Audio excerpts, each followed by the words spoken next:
If Loris Karius can keep her happy, there's absolutely no reason why he can't keep a clean sheet in the Carabao Cup final on Sunday. Surely, keeping Marcus Rashford off the score sheet has got to be easier than having that young lady leave him for somebody else. I am Ross Tweddell from Hold and Give, and this is how Loris Karius ended up as the #1 on Sunday in the Carabao Cup final outside of Nick Pope's really weird red card, which is, I've tried to make some sort of sense of what he was thinking by handling the ball that far outside the box, and the closest I've come to some sort of rationale is the fact that he maybe thought that with a defender near Mohamed Salah, he thought he would have got away with a yellow card just because there was another person there. It wouldn't have stopped Mo Salah having a clear shot at goal, so it makes no sense, but it's the most sense I can make of an absolutely Raj Packet moment. It is so Newcastle United that a team would reach their first competitive cup final since 1999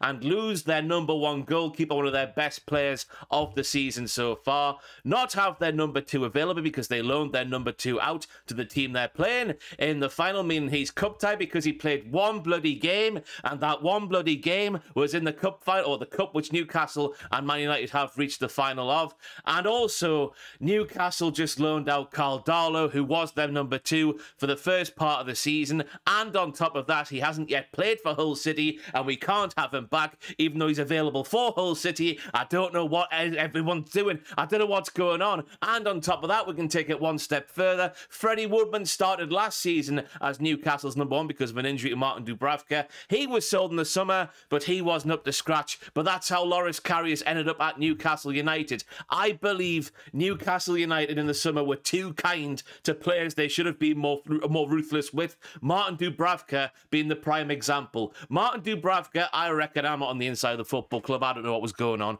I reckon he was told, Martin, we're very sorry, but you're not going to be our #1 this season. We've signed Nick Pope for 10 million quid from Burnley. He's an England international just about. I know Jordan Pickford's #1. I know Nick Pope made a mess of what could have been being England's #1 at the World Cup in Qatar just before the World Cup happened. That's besides the point, though. He's got everything going for him. We think he's a better goalkeeper. He's our #1. You're going to be our #2. You can leave the football club if you want to in search of first-team football. And I think that because he thought, this being Martin Dubravka, he had a better chance of being a #1. This is at the start of the season at Manchester United than he did, obviously, at Newcastle United, because if you remember last season, David De Gea didn't exactly paint himself in glory. Obviously, this season, he's been much improved. He's been one of Manchester United's best players, but last season, he wasn't having the best at times, so Martin's probably thinking, big football club like that and get myself alone, get myself in the team, keep myself in the team, a better chance of doing so than I do at Newcastle, and that didn't happen either. Dan Ashworth and Darren Eagles have done some fantastic deals, obviously, since they joined Newcastle United.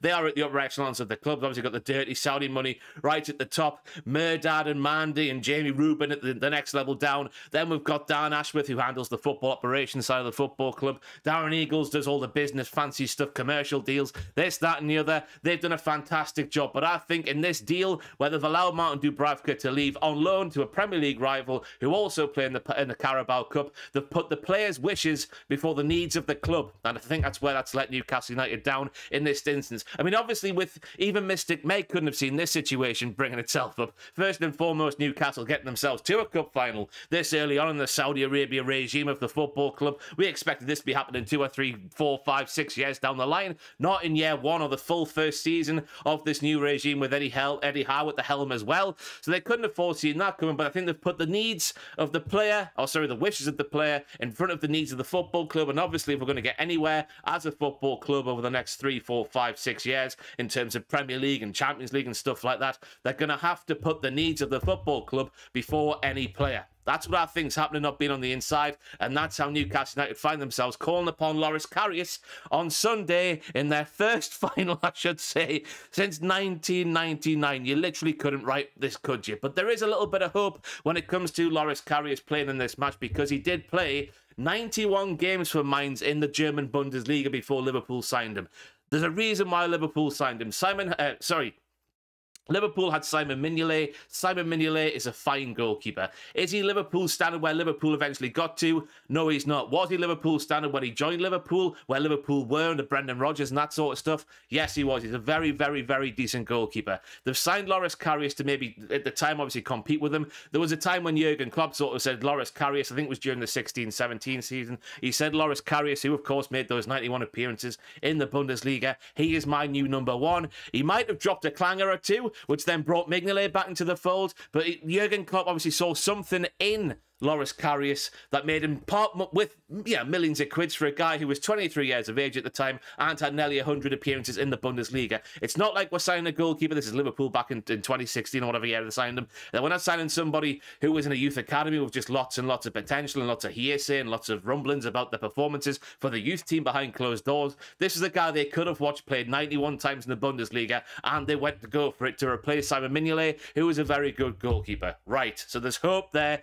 to be had. It's just absolutely terrifying that obviously we have the situation that was the 2017-2018 Champions League final. It's a shame that Loris Karius, when he decided to drop a couple of massive clangers, they just happened to be the clangers that happened in the biggest club game in European and potentially world football. It's a shame it happened then, and it's a shame that after sort of 2020 and 2021 got out of their way, had a loan at Union Berlin. After that period of time, he went back to Liverpool. He was told he wasn't wanted, and then he couldn't find a football club until this season. Carl Dowlow gets an injury. As I said earlier, Freddie Woburn was sold. Martin Dubravka allowed to go out on loan. Mark Gillespie was the only other option at the football club, and we've seen him play once in a competitive game for Newcastle in the Carabao Cup a little while ago, and I reckon I could have done better than Mark Gillespie if he was the one to be called upon on Sunday. So I'm happy to see Loris Karius there. He's got experience. Obviously, a manager like Jurgen Klopp saw something in him to part money to get him into a football club, play him by and large in a large part of the 2017-2018 season, and as part of a team that got to a Champions League final. Yes, he did make a couple of clangers along the way. He got away with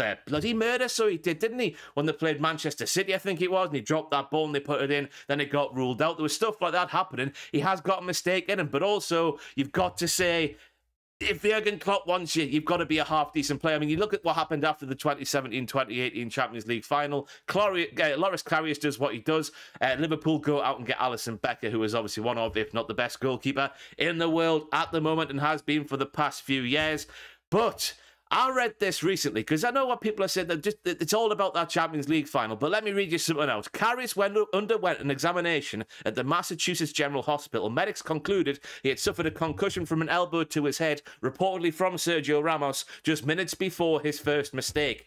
There you go. That mistake and the other mistake from the Gareth Bale long ranger, they were down to a concussion that Loris Karius suffered, and therefore, if he was of sound mind, he would have been absolutely fine. He would have caught that Gareth Bale shot with one hand, and also he wouldn't have rolled the ball towards Karim Benzema's foot when Karim Benzema's foot was about 1.5 yards away from him. But on top of that as well, Loris Karius is a very handsome man, and on top of that as well, that doesn't matter, but that's just think of how to say it. Loris Karius will have a settled back four in front of him, which obviously helps when it comes to defending an organisation. If he's feeling a bit iffy on the big stage, 90-odd thousand people watching him do the goalkeeping for the first time since February of 2021, for goodness sake. Absolutely terrifying statistic again. If he's feeling a bit nervous, at least he'll have Kieran Trippier, a gobby man. He'll have Dan Burn, a gobby man. He'll have Sven Botman and Fabian Schär, who just lead by example more than be gobby, I reckon. He'll have them in front of them who will organise and do a lot of what he would be doing for him, if that makes any sense. There's